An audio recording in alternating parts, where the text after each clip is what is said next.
Forget everything you think you know about cricket. Welcome to the Vivo Indian Premier League. All across the lawn. Oh!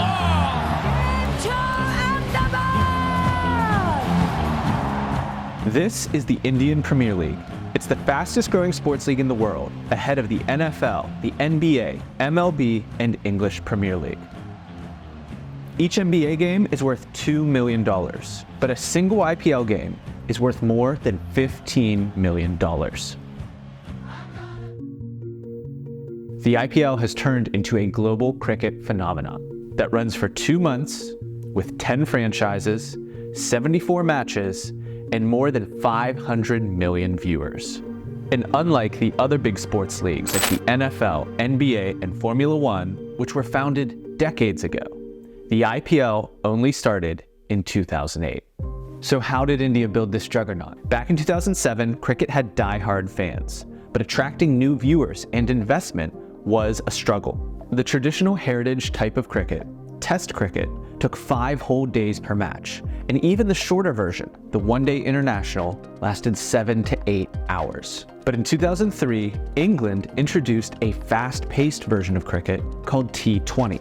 In T20 cricket, each match takes about 2.5 hours, similar to the time span of other popular team sports, and it became an instant hit. That's hit very, very well, all the way again, brings up. After India won the 2007 International T20 World Cup, Lalit Modi, the vice president of the Board for the Control of Cricket in India, saw an opportunity to kill a few birds with one stone. See, Modi had a few problems. The new upstart Indian Cricket League threatened BCCI's authority and started poaching big players.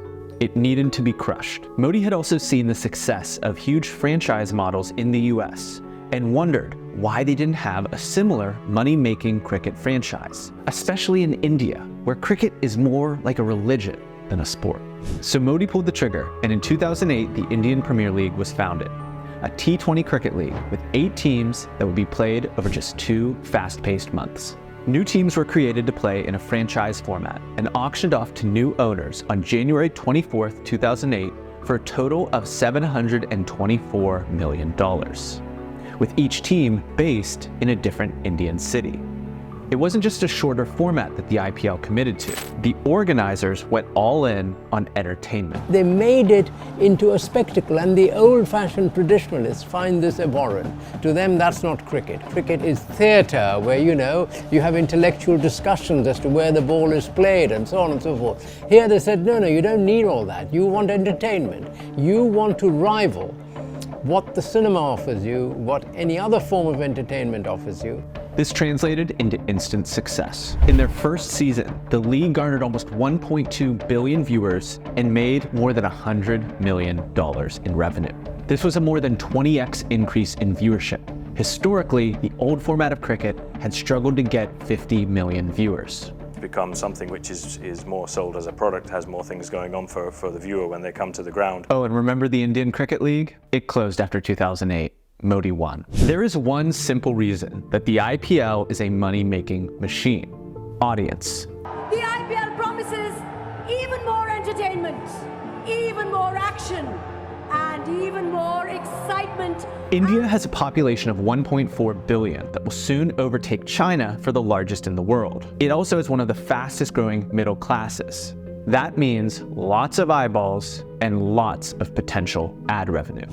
80% of the money that the IPL makes comes from central revenues that are negotiated by the BCCI.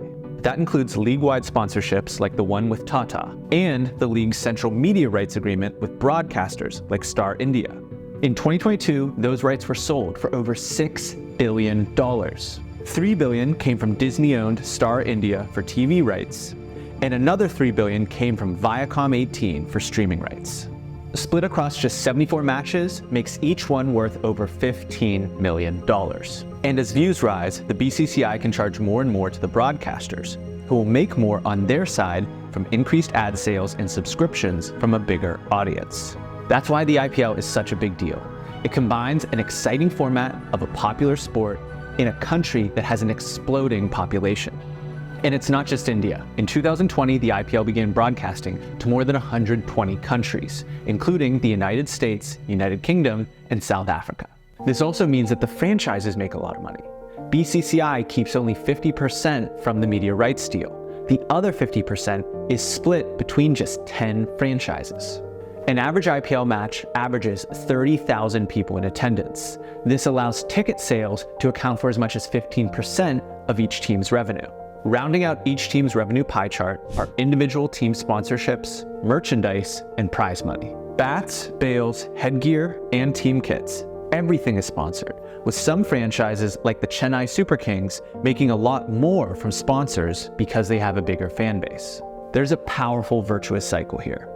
By playing the most exciting format and garnering the largest audiences, the IPL makes the most money, which means they attract the best players. Superstar Virat Kohli's salary and winnings for 2019 were just $4 million as he played for the Royal Challengers of Bangalore. But his IPL stardom allowed him to bank an extra $21 million through endorsements. This led the IPL to bring in international stars like A.B. de Villiers, David Warner, and Chris Gale to join up. But all these factors and the big money led to tensions. Test cricket was traditionally more respected than T20 cricket. The classic cricket format was the ultimate test of a player over 5 days. But IPL money was turning heads. In 2007, only half of players said they'd still reject a national contract to play T20 cricket. And as the IPL drew more viewers, players, and broadcasters, real discussions began about whether Test cricket would be reduced to just a few big countries.